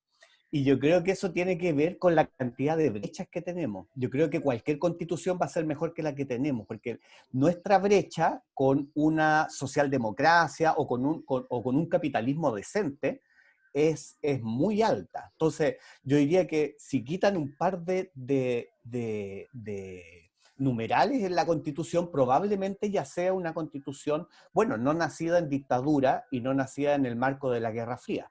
Yo creo que eso se vive en cada una de las letras que aparecen y sobre todo del espíritu que hay detrás, no solamente de cómo está expresado. Sabemos lo que se buscaba, estábamos en medio de una dictadura y estábamos como zona de influencia del lado que ganó, además, así que por eso fuimos modelo, digamos. Entonces, a mí me queda algo como para reflexionar y ahí le preguntaría a ambos.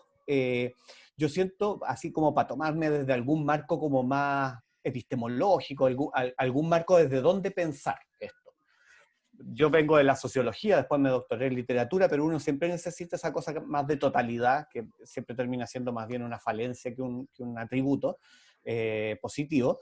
Pero yo pienso que si uno ve como las teorías críticas en este momento, se me ocurre que hay dos perspectivas como súper interesantes. Una, por ejemplo, la interseccionalidad, que nace desde el género, la crítica contra la violencia contra las mujeres específicamente, pero que se plasma al final en tres perspectivas súper interesantes, que es raza, género y clase, y cómo se interseccionan, cómo se intersectan esas distintas desventajas. Y lo mismo, por ejemplo, con Boaventura de Sousa Santos, que también habla de la epistemología del sur, por ejemplo, y se posiciona como en las mismas tres vertientes, como colonialidad en vez de raza, o colonialidad de poder, pensando en Aníbal Quijano, patriarcado en vez de género y capitalismo en vez de clase. Y si me preguntan a mí, bueno, esa traducción como del mundo más anglosajón al mundo más de epistemologías del sur, yo siento que las razas ya está el tema sobre la mesa, porque hay una pelea ahí con declaraciones delirantes de Van Rieselberghe de por qué no supernumerarios si vamos a tener también personas de los pueblos originarios, que es de verdad no entender nada, así como loca, la tierra era de ellos, no es lo mismo que ser evangélico o que ser Opus Dei, pero bueno, está instalado, yo diría, y tenemos versiones constitucionales que plasman la colonialidad muy específicamente, como en Bolivia o Ecuador. Siento que el género también está en lo paritario, y que muy difícilmente no va a haber una discusión permanente. Yo diría que la agencia que ha logrado el feminismo ha sido tremenda, ha sido impresionante. Pero se me desdibuja la crítica a la clase y al capitalismo. Básicamente porque, a diferencia de lo otro, no tenemos un reemplazo, no tenemos, y en ese sentido yo sé que hay cosas muy brutales en la Constitución, como que el Estado no puede emprender ninguna empresa, no puede ser empresario. Y eso, ya quitando eso, tenemos ya la posibilidad de una socialdemocracia, en fin. Pero no sé si aquí alguno de los ponentes tiene una reflexión respecto de eso, respecto como de la sociedad que imaginamos más a nivel, yo diría, social, productivo, evidentemente un Estado más fuerte, pero es un Estado más fuerte socialdemócrata. No sé si alguien está pensando en los socialismos reales, en economía centralizada. Entonces, como que yo siento que el patriarcado, el género, desde estas perspectivas críticas, o la raza y la colonialidad, están sobre la mesa. Es el debate, es un poco lo que ha agarrado la izquierda los últimos 30 años, que ha ido los socialismos reales, 40 años. Pero la clase a mí, o la crítica al capitalismo, el reemplazo, el relato que viene a reemplazar eso, donde además se aloja la idea de libertad.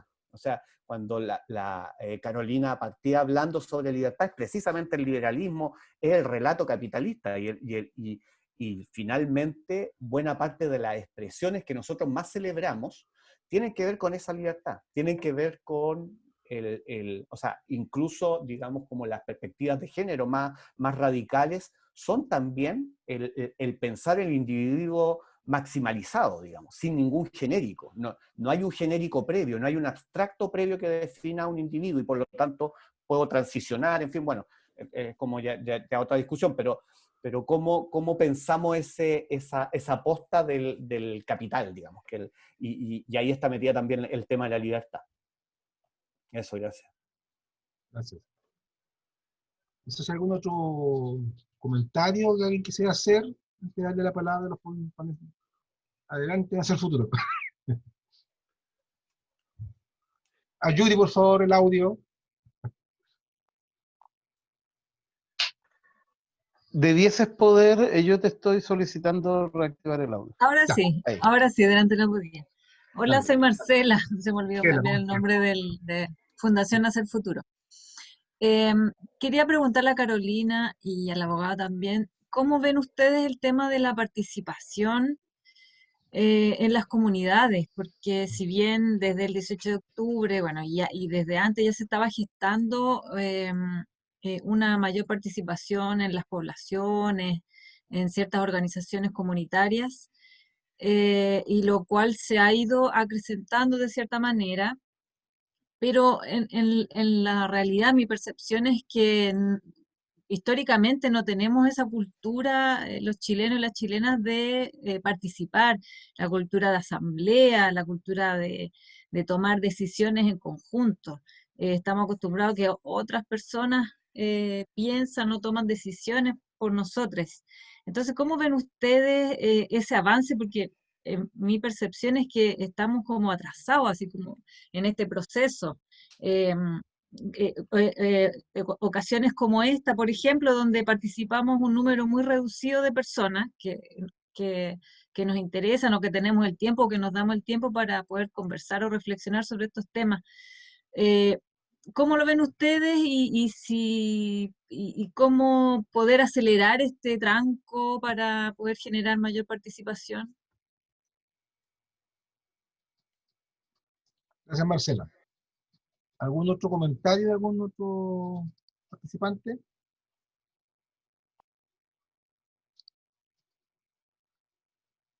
Bien, bueno, le damos la palabra entonces a los panelistas por lo pronto, a ver si aparece ahí otro tipo de comentario.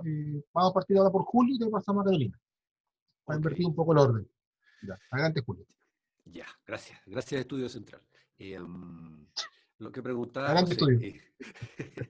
aquí desde el móvil. José, mira, Sí. creo que lo primero que hay que yo propongo, y lo hemos estado discutiendo también cuando hablamos en la sesión anterior de economía y género, es súper importante tomar Mm, en cuenta de que la trampa del 80 fue establecer un sistema económico en la Constitución. mm, Y eso no es obligación, no es ninguna obligación. Son mm, pocas las constituciones que tienen establecido el sistema económico en su carta fundamental. No es necesario. Por ejemplo, en la Constitución de la Federación Rusa, la Constitución reconoce inmediatamente que existe la propiedad privada, la propiedad estatal, la propiedad comunitaria. Si no me equivoco, habla de la propiedad municipal. La propiedad colectiva debería estar en la Constitución chilena. Es una posibilidad, por ejemplo, para los pueblos originarios. Ellos históricamente, antropológicamente, entienden la propiedad como colectiva. Debería estar reconocido. La posibilidad de que, porque como hablábamos recién, y la potencia política de los pueblos se pierde cuando se anulan los territorios. O sea, la idea de que todos somos ciudadanos y somos iguales como ciudadanos, dejamos de tener territorio en esa igualdad abstracta, porque cada territorio tiene su necesidad específica. Es probable, debiera la Constitución, por ejemplo, esa es mi idea, que hemos conversado con el colectivo, que la Constitución acepte varias posibilidades de propiedad y una de ellas sea la propiedad colectiva y que sea protegida por la Constitución. Si un territorio quiere tener propiedad colectiva, que lo tenga. ¿Ah? Eso es lo que yo podría avanzar en eso. Creo que es muy importante, más que desde mi humilde punto de vista, que la lucha contra el capitalismo es pasar por el abandono en el consumismo, porque ahí son dos golpes, el golpe al capitalismo y protección al medio ambiente.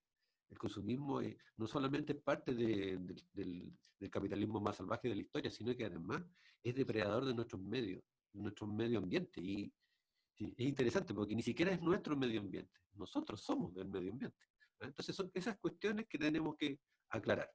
Y con respecto a lo que planteaba Marcela, creo que es súper importante esta distinción que hace Guattari respecto, y también lo hace Deleuze, respecto al agenciamiento colectivo, esto que el tejido social se organiza, crea, y cuando empieza a hacer eso, el Estado manda un equipamiento colectivo.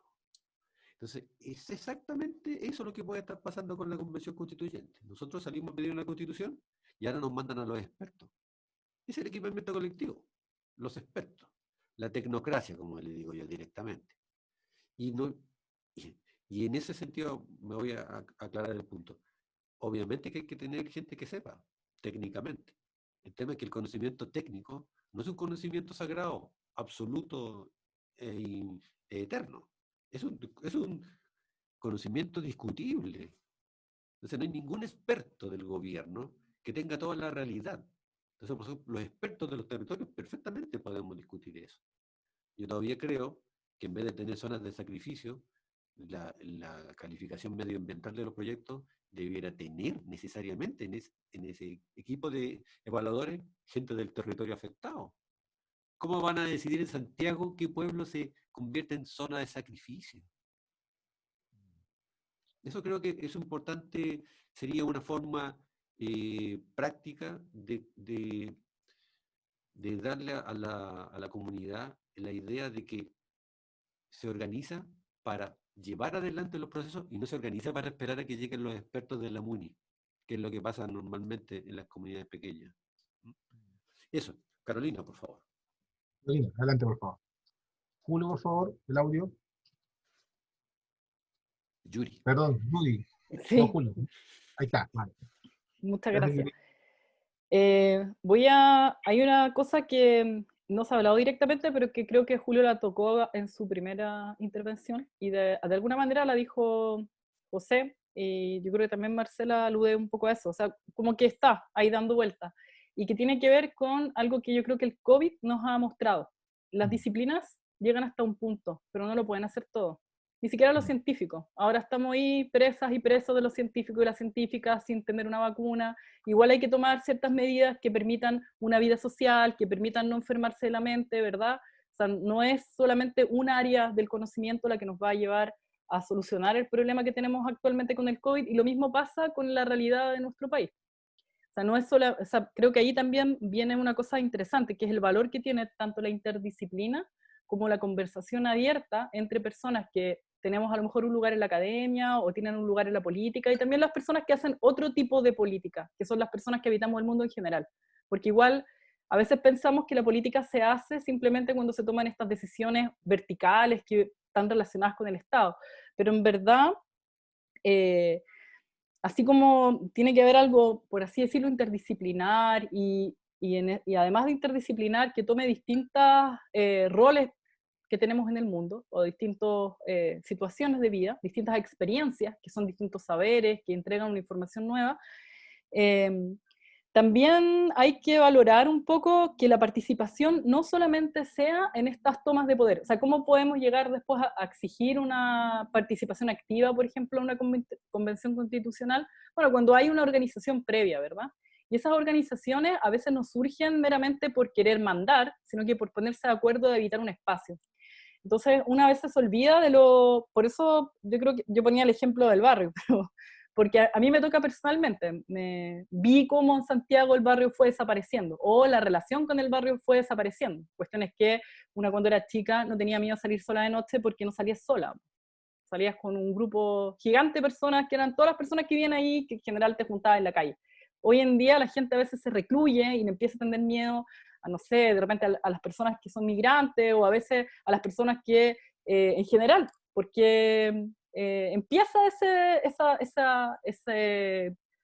por así decirlo, ese daño en el lazo social.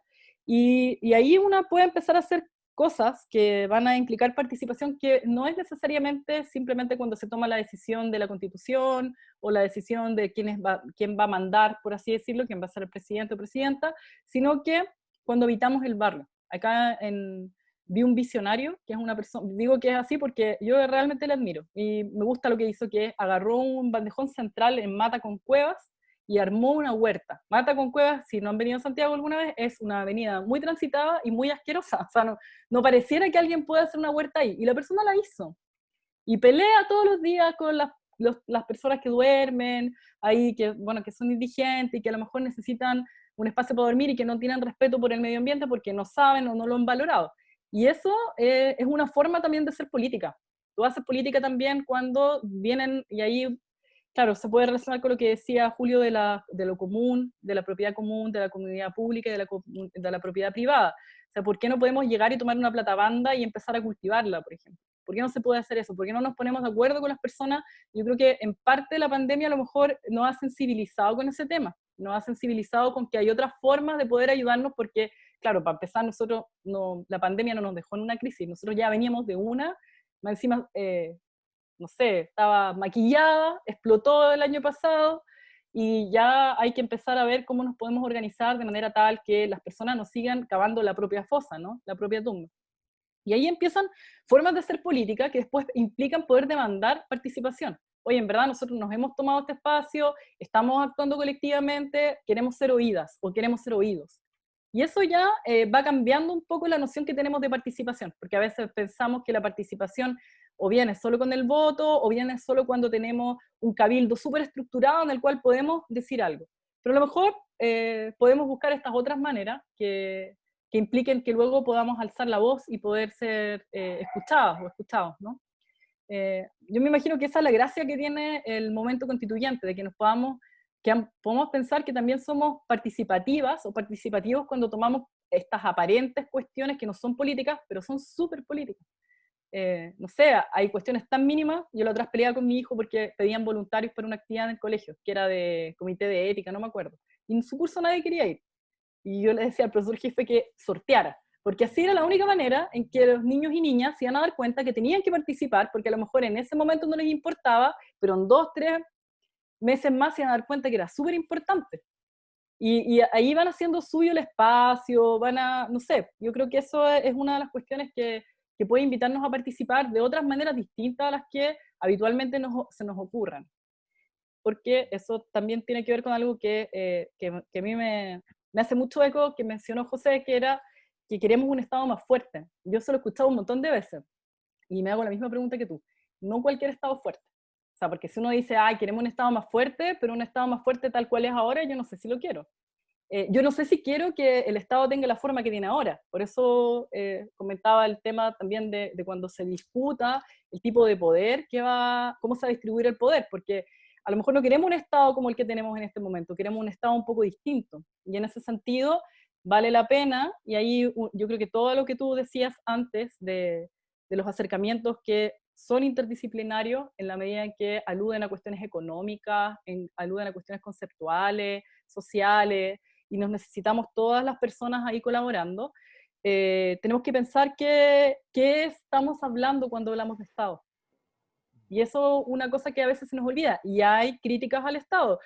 O sea, todo el pensamiento marxista que deriva en alguna filosofía del derecho o en alguna teoría del Estado, tiene una crítica de qué es lo que se está entendiendo por Estado. Y como Latinoamérica igual nos podemos preguntar, porque el Estado es una cuestión propia, pero también importada. Cruzó el Atlántico, lo ocupamos, lo apropiamos, pero ¿queremos el mismo de siempre o queremos pensar un poco qué estamos hablando cuando hablamos de Estado? ¿Para qué nos sirve ahí la crítica? Yo creo que esas son preguntas súper importantes y que ahora son el momento en que tenemos que hacerlas, porque es verdad que hay distintos capitalismos, y me da risa que tú decías un capitalismo decente, pero un capitalismo decente en términos éticos, digamos, económicos, podría ser indecente en temas raciales. O sea, podría decir, bueno, vamos a defender nuestro capitalismo ético con ciertas márgenes, entonces nunca se va a ver afectada la dignidad de la persona, por lo tanto podemos compararnos. Queremos un capitalismo, pero no como el de, no sé, comparándonos, así que antiguamente se hacía. Así, ya, vamos a querer un capitalismo, pero no como aquel que negrea a la gente, que ocupando términos muy poco adecuados, lo reconozco, pero que como también estoy haciendo mi propio trabajo de deconstrucción, a veces a una se le sale. Pero como un capitalismo que en verdad no es un capitalismo bueno, que queremos sentirnos superiores por tener este capitalismo con límites. Entonces miramos así como en menos otros capitalismos que no queremos. Bueno, ahí hay un montón de cosas que se empiezan a cruzar y se van a cruzar cuando tratemos de definir el tipo de Estado que queremos. Porque cualquier Estado fuerte, yo creo que no. En parte acá lo que surge como una demanda de Estado fuerte, yo leía, a mí me hace mucho sentido porque lo vi muchas veces replicado por Facebook, que era un Estado más fuerte. Y yo decía, pero ¿qué Estado más fuerte quiere? Porque si me dice así nomás, podría ser el que tenemos, y yo me imagino que las personas que lo decían querían un Estado social, de bienestar. Y ahí lo entiendo más. Pues claro, quieren un Estado que se preocupe porque las personas tengamos un piso mínimo desde el cual cada una puede desarrollarse. Salud, educación, casa, ¿verdad? Trabajo. Con eso ya se puede. Esas son las cosas que a mí se me ocurren, un poco de lo que decían. Pero claro, pues todas esas cuestiones son las que vienen ahora y yo creo que hay que conversarlas mucho. Y a esto nos va a ayudar el Zoom, de que sea una conversación no puerta cerrada. Sí, sí. Bueno, con respecto a ese punto, no puedo dejar de mencionar al tío Julio, de que ahí está el tema, que quizás se meritaría un espacio propio de discusión, que es el uso de la fuerza por parte del Estado, las Sí, policías, las Fuerzas Armadas, totalmente. eso, ¿no? Yo creo que eso meritaría una discusión ya más particular, pero que deberíamos hacerlo también. Julio, por favor, ¿tú tienes algo que quieras comentar? Sí, sí, sí. Tomándome de lo último que señalaba Carolina respecto a qué tipo de capitalismo quisiéramos, qué tipo de Estado quisiéramos, lo importante es que reconozcamos que hay una diversidad de estados que queremos, hay una diversidad de economías que queremos. y que la Constitución, si es una Constitución sabia, debiese contemplar la posibilidad de que sean plurales esos estados o esas economías. Pero quiero citar a Ricardo Espinosa Lolas. Adelante. Dice en su libro Hegel, Las nuevas lógicas del mundo y del Estado, ¿cómo ser revolucionario hoy? Aquí creo que radica entre otras cosas la posibilidad misma de la destrucción del propio movimiento social, que es lo que tenemos que evitar nosotros, entiendo, con la nefasta naturalización de una ideología como la buena en sí, la que sabe lo que hay que hacer, la que sabe lo que es la historia y qué dirección debe tomar, la que es transparente en y por sí misma y se conecta en forma natural con los ciudadanos. O sea, aquí radica que todavía el capitalismo siga poderoso. Entonces, en la medida que busquemos la perfección en sí, en algún modelo, vamos a caer de nuevo en la trampa de la inmediatez ideológica. Tenemos que siempre estar luchando por establecer diversidades, respetar las que existen y de ahí derivar diversidades. En la medida que vamos buscando cuestiones monopolizadoras, la trampa está lista, en mi opinión. Me parece. Me parece, sí. Bien, en función del tiempo, quería entrar al último temita, como para una reflexión final, ¿no? Y agradecer también la presencia de todos y todas ustedes, ¿no? ¿Y qué es el tema del tiempo? Que un poco como Carolina lo mencionó al pasar recién y que lo hemos discutido internamente, y para mí es un tema importante, ¿no? Porque por un lado está el tiempo constituyente, este tiempo que es esta irrupción de una potencia que estaba ahí, que irrumpe y que desarticula lo existente y permite que con todas las falencias, problemas que hay, estemos discutiendo esto ahora. O sea, hay un tiempo de lo constituyente. Y por otro lado está el tiempo de la constitución, que es más acotado, más cerrado y que tiende a una rápida institucionalización. ¿Cómo congeniar ambos tiempos? ¿Qué pasa con esos tiempos? ¿No? Y la pregunta sería ahí, ¿cuánto tiene que durar una constitución? Porque siempre se nos ha vendido esta idea de que la constitución debe ser larga la duración, debe durar mucho tiempo en función de la estabilidad del Estado, del orden social, de la productividad económica. Pero ¿cuánto debería una constitución? ¿Hay alguna idea de eso? ¿No? Cómo pasaría esa trampa de la estabilidad, por un lado, ¿no? Eso lo planteo como una reflexión final por ahora, y seguramente tendremos que abordar temas más específicos después, ¿no? Adelante, por favor, Catalina. Me toca a mí primero, ya. Sí, Okay. Mira, que ahí, yo creo que en parte la pregunta, los comentarios que hacíamos anteriormente también nos dan una luz respecto a eso. O sea, por una parte, ¿la Constitución va a solucionar todos nuestros problemas? Probablemente no. ¿Va a solucionar nuestros problemas de participación? Probablemente no. En general, una Constitución puede durar eternamente si es que no produce algún problema, porque ahí hay también ciertas interpretaciones que se van haciendo respecto de ella. Yo no te podría decir cuánto tiempo tiene que durar una constitución, pero cuando yo decía, y coincidí ahí con Julio, y me imagino que las otras personas parece que no lo veían tan distinto tampoco, que esta constitución no iba a ser la solución final, o que no iba a ser la final que tuviéramos, es justamente porque es el inicio de una conversación que no hemos tenido hace mucho tiempo. Y más encima que había sido impuesta. Entonces, de esa manera, no fue una constitución que naciera propiamente de un acuerdo del pueblo, de una vía democrática propiamente, aunque haya existido ese plebiscito, ¿verdad? Entonces, yo no sé si sea tanto problema cuánto dura una constitución, como en qué medida se puede dar un equilibrio entre las nuevas formas de vida y las vidas ya existentes, o sea, formas de vida ya existentes. O sea, con todas las cosas malas que tiene la Constitución del 80, igualmente hemos avanzado hacia un espacio en donde se fue dando un reconocimiento a diversos tipos de familia, ¿verdad? No solamente de una familia muy estructurada, muy heterosexual, hasta reconocer diversos tipos de familia.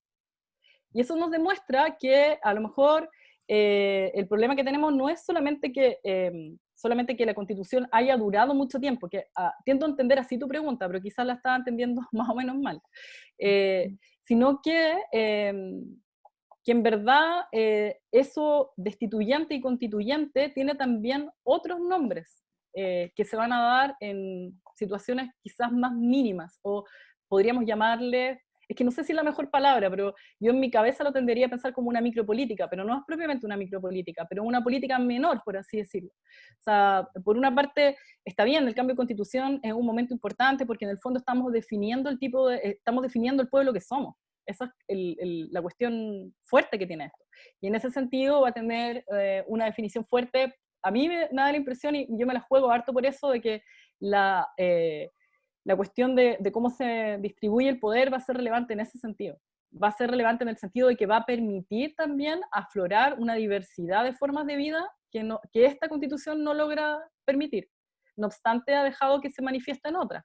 Entonces, en ese sentido, no solamente va a aparecer luego lo constituyente y lo destituyente, sino que hay un término en filosofía que creo que sale más de la filosofía latinoamericana, y yo lo he escuchado mucho mencionar por Valentina Bulo, que es el tema de la emergencia. Pero la emergencia no como la emergencia de que suenan las alarmas nada más, sino que de que emerge algo nuevo. Bueno, y lo que hace el derecho muchas veces, y que es una cuestión que les implica una ética de la responsabilidad, diría yo, es visibilizar formas de vida que emergen, como las demandas que tienen que ver por el cambio de sexo registral, y una serie de cuestiones que antes no nos imaginábamos, ¿verdad?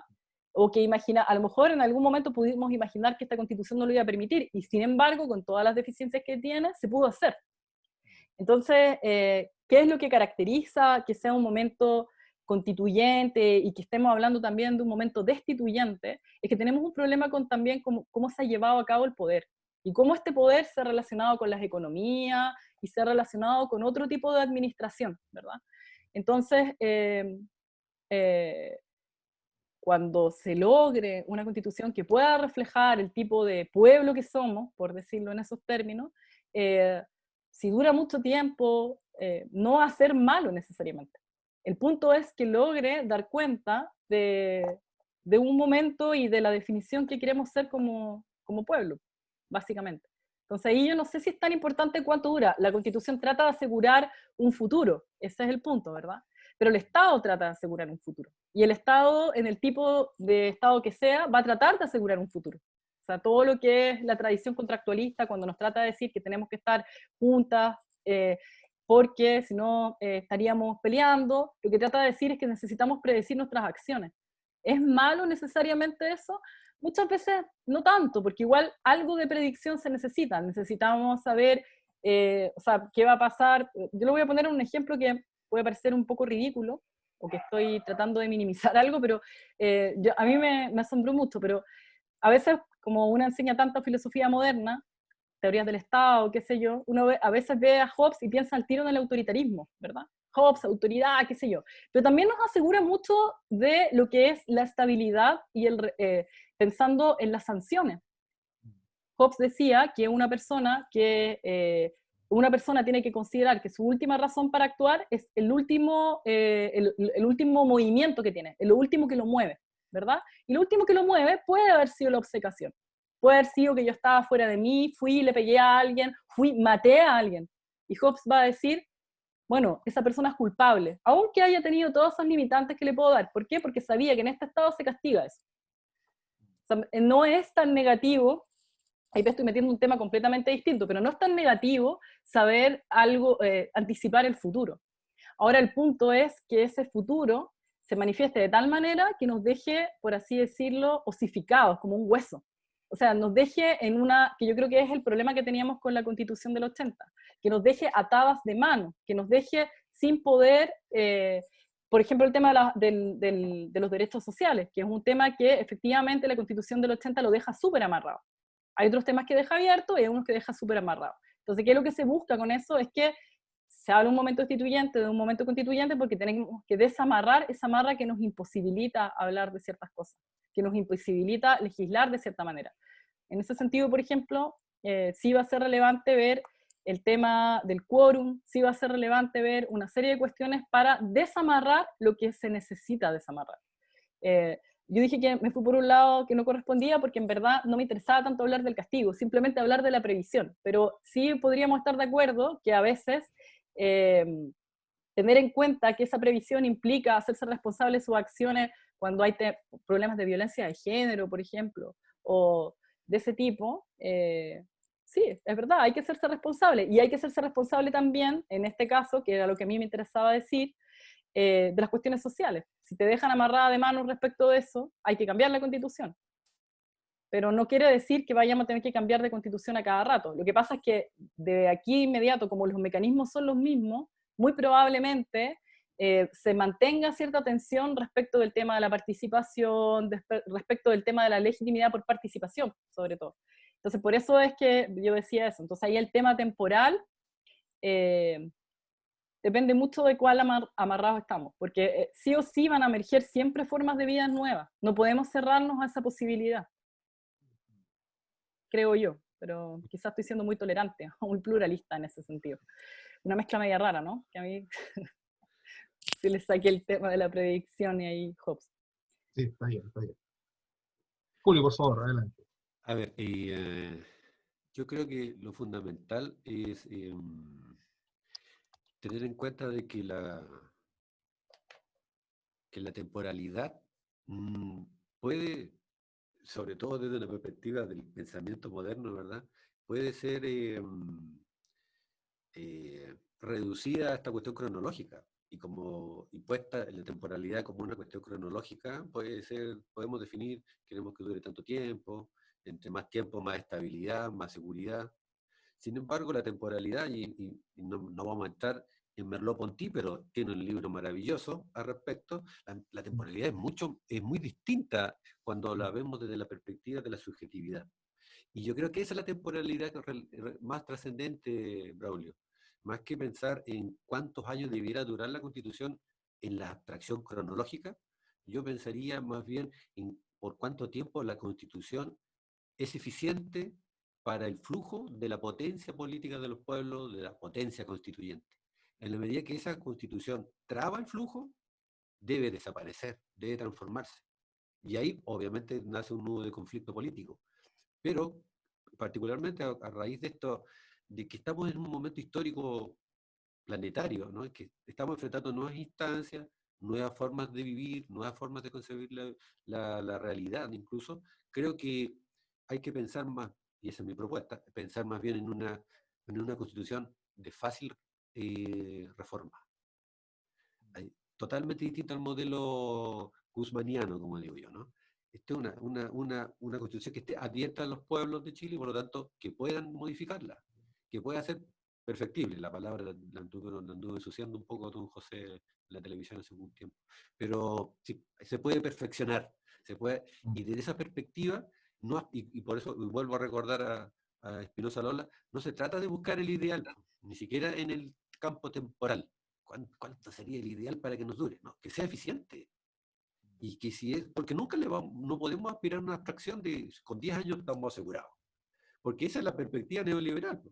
Obviamente, esta idea de que entre más tiempo dure la Constitución da más seguridad económica para la inversión extranjera. Si no tenía un trasfondo político, el trasfondo era económico. Porque así es como se han hecho las tremendas fortunas, ¿no? Actuales, las tremendas fortunas en Chile no son heredadas de las 100 familias originarias que venían con Valdivia, ¿no? Entonces, de esa perspectiva, creo que hay que estar más disponible a una constitución y a una legislación de fácil renovación, de fácil transformación, porque es lo que veo yo que demandan los tiempos, que son tiempos de transformación. Bien. Carolina, adelante. Por favor, Yuri, el audio.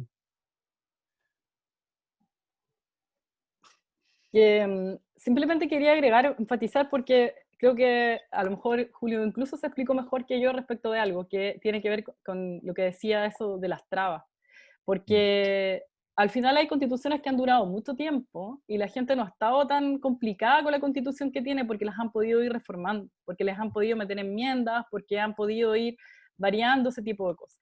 Pero la nuestra no, y ese es el gran problema que tiene. O sea, si es una constitución tan cerrada que no permite ahí que aparezcan nuevas formas de vida que ya existen o que nos cierra algunos espacios, entonces ahí ya cabe la necesidad de cambiarla. Y ese es el problema que tenemos acá.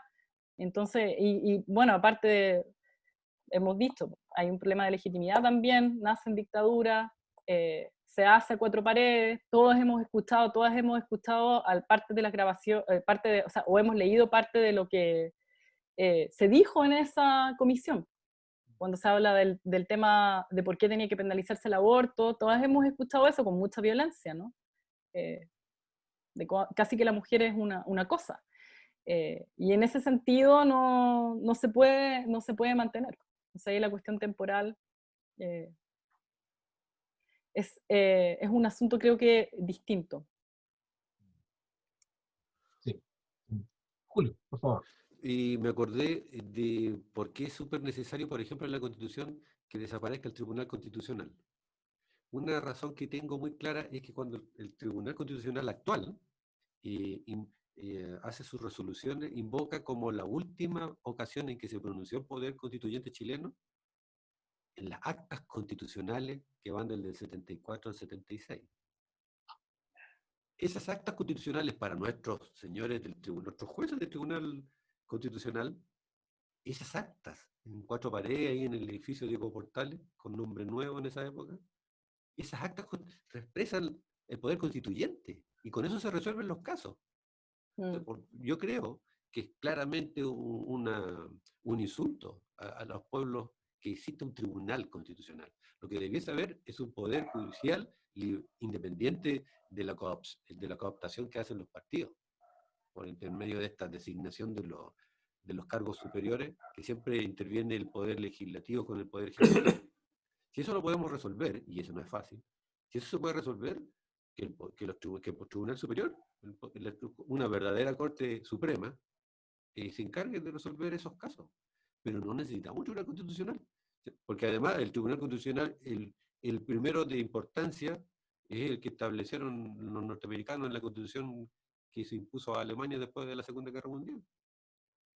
Los tribunales constitucionales no tienen ninguna buena fama ni buena historia. No, desde el punto de vista de los pueblos. Entonces, creo que es súper importante recordarlo. Eso. Bien, bueno, yo creo que ya hemos hecho un recorrido más o menos de paneo, por lo pronto, ¿no? Hay varios temas que se nos quedan sueltos, y yo rescataba una sola cosa que decía José, ¿no? De que de alguna manera hay ya una discusión planteada sobre el tema de género, pues ya está instalada, ya el tema de la etnia ya está en discusión, pero el tema de la clase, eso me quedó ahí como dando vueltas. ¿Cuál es el concepto de reemplazo? ¿Cuál es la categoría de reemplazo si es que lo hubiera, ¿no? En esta idea de la interseccionalidad que quizás meditaría una discusión particular aquello, ¿no? Porque eso nos vincula directamente con lo que hablamos la vez pasada, la sesión pasada, que es el tema de la economía, ¿no? La producción, el aparato productivo, incluso el sistema productivo, ¿no? ¿Cuál va a ser el nuevo modelo productivo del país para que respete, por ejemplo, el medio ambiente y a los trabajadores, etcétera? O sea, yo creo que es una discusión que meditaría también un espacio propio para instalarlo junto con lo que se salió recién, el tema del ejercicio de la violencia por parte del Estado. Es otro temazo. Sí. Otro temazo, ¿no? Que hay que ver cómo abordarlo, ¿no? ¿Qué hacemos con eso? Sabiendo la calidad de la policía que tenemos, ¿no? Que es un peligro para la sociedad eso. Con duda, permiso, ¿no? De la palabra calidad. Claro, se puede decir que hay calidad ahí, pero de que son un peligro para la sociedad, para mí que lo son. O sea, y eso ha sido evidente. Bien, bueno, le voy a dejar las palabras a Yuri de despedida, ¿no? Para que cerremos la sesión de hoy. Agradecer a Carolina por su amabilidad y por su disposición a discutir con nosotros, a Julio, ¿no? A todos y todos los asistentes. Somos pocos todavía, pero estamos creciendo. Y esto va a estar subido al Facebook de la iniciativa Social Octubre de Valparaíso y a un YouTube también, que tenemos como canal YouTube, en cuanto tengamos una señal suficientemente potente para que permita subirlo, porque los temas técnicos nos acosan en ese sentido, ¿no? Y una cosa que se me olvidó señalar, para cerrar por mi parte, es que de las orgánicas que están organizando esto, una de estas es la iniciativa de Social Octubre de Valparaíso y la otra es la Asociación de Investigadores en Arte y Humanidades, ¿no? De la cual yo pertenezco, que también está de aquí impulsando este espacio de discusión como un espacio de poder ir aportando desde nuestras disciplinas de las artes, las humanidades, las ciencias sociales, para esta discusión constituyente en relación con las comunidades, con los territorios, con los pueblos de Chile, ¿no? Vicky, por favor, unas palabras de despedida, o si alguien más tiene una opinión, adelante. Mira, voy a leer. Sebastián nos dice, interesante el diálogo, saludar a los ponentes. Me sumo a ese saludo, agradezco las intervenciones tan potentes, tan lúcidas, tan bien argumentadas, ¿cachai? En donde se nota que hay una estructura epistemológica fundante. Eso es sumamente importante, sobre todo en este periodo en que tenemos que comenzar a formarnos. Creo que ese es el objetivo de este espacio, la formación para todos los que quieran sumarse y luego para todos los que quieran ser parte de este proceso de compartir conocimiento. Los vamos a dejar invitados para el próximo día miércoles. Vamos a continuar con nuestras discusiones sobre el tipo de constitución. La próxima semana nos acompañan un par de invitados constitucionalistas de La Serena y de Concepción para ir rompiendo de a poquito con el santiaguismo o centralismo. Mira, y siguen apareciendo temas, apareció el poder, como decía, ¿no? Una discusión muy rica, muy amplia, muy interesante. Los invitamos entonces para el próximo día miércoles. Ya la sesión ampliada de este sábado no ha sido posible convocarla en esta ocasión. Así que, de todas maneras, Alejandro, bienvenido, un dirigente histórico de acá de Viña del Mar, Alejandro Toledo, que llegó hace un poco rato. De todas maneras, vamos a seguir en este trabajo, vamos a seguir abriendo espacios de formación, de discusión y, ¿por qué no?, de elaboración colectiva, de cultura, de educación, de género, etcétera, etcétera. Es este nuestro espacio constituyente. La invitación es a construirlo entre todos. Muchas gracias. Bien. Gracias a ti. Entonces, quedamos hasta Gracias. aquí. Muchas gracias a todos, Catalina, nuevamente agradecer Gracias, Julio, Carolina. y Oh, gracias a usted. estoy al habla en cualquier ocasión. A todos y a Sí. todas. Muy bien, adiós, ha sido un placer. Hasta la Estén bien. próxima. También, un placer, chao. Adiós. Un Gracias a abrazo, todas que y a estés todos. bien. Chao, chao. Adiós. Muchas gracias.